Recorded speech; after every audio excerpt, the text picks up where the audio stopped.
আজকে আমি রান্না করব চাটা মাছের চচ্চড়ি। তো কী দিয়ে রান্না করতেছি ওইটা তোমাদের সঙ্গে একটু শেয়ার করতে যাচ্ছি। তো চলো বন্ধুরা, পুরো ভিডিওটা ওয়াচ করতে থাকোই। তো থ্যাংক ইউ তোমাদেরকে সবাইকে, অসংখ্য ধন্যবাদ। ভিলেজ স্টাইল ব্লগে তোমাদের সবাইকে স্বাগতম। আমি রুজিনা, ইন্ডিয়ার আসাম থেকে বলছি। তো এখন চলো আমরা একটু রান্নাবান্নার কাজ শুরু করে দিই। তো আজকে এই যে দেখতে পেলাম লাউ গাছের থেকে যেগুলো ফুল ভালোভাবে ফুটে নাই, ওই ফুলগুলার ডাঁটি আমি তুলে নিয়ে আসলাম। তারপরে এই যে চাটা মাছ দেখলাম, ওই চাটা মাছগুলো কুটে দিয়ে পরিষ্কার করে নিয়ে তারপরে আমি ফুলের ডাঁটির খোসাগুলো সুন্দর করে ছাড়িয়ে নিয়েছি। তারপরে এই যে দেখতে পাইতেছো পেঁয়াজ, ধনিয়া পাতা, কাঁচামরিচ আর লাউ শাকের ডাঁটিগুলা আর হলো চচ্চড়ি মাছগুলা যে ওগুলো আমি সুন্দর করে পরিষ্কার করে রেখে এরকম সাজিয়ে নিয়েছি। তারপরে কড়াইতে গোটা জিরা দিয়ে আমি চুলাটা মিডিয়াম আঁচে রেখে দিয়েছি। তারপর তোমার এখানে আমি ধনিয়া গুঁড়ো, মরিচের গুঁড়ো, হলুদের গুঁড়ো, পরিমাণ মতো একটু লবণ দিয়ে তারপরে আমি সুন্দর করে যে পেঁয়াজ, তারপরে যে চচ্চড়ি মাছগুলা ভালো করে ধনিয়া পাতা দিয়ে মরিচ দিয়ে মেখে নিয়েছি, সঙ্গে একটু তেলও অ্যাড করে দিয়েছি।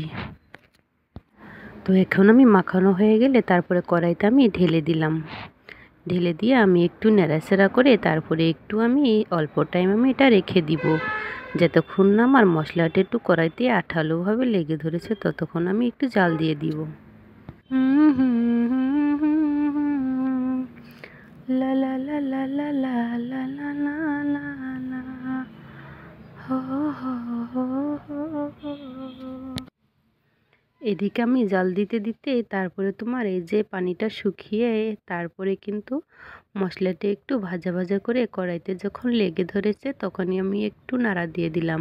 এই যে দেখতে পাচ্ছ মশলাটা পানিটা শুকিয়ে মশলাটা লালচিটে হয়ে গেছে। এখন আমি পরিমাণ মতো পানি দিয়ে দিব।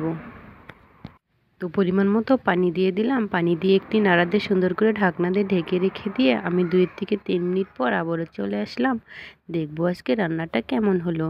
তো বন্ধুরা, তোমাদের সবাইকে দাওয়াত দিলাম। চচ্চড়ি মাছ কে খেতে ভালোবাসো কমেন্ট করে অবশ্যই বলবা। আর কে কোথা থেকে ভিডিওটা দেখছো লাইক সাবস্ক্রাইব করে কমেন্ট করতে কিন্তু ভুলে যাবা না। Thank you. এই যে দেখো, তোমাদেরকে থ্যাংক ইউ দিতে দিতে আমার রান্নাটা হয়ে গেছে। আহারে একটু ছপছপ করে ঝোল রেখে দিয়েছি। আমি কত সুন্দর রান্নাটা খতম করে ফেলেছি। খাইতে যে এত স্বাদ হবো বুঝতেই পারিনি।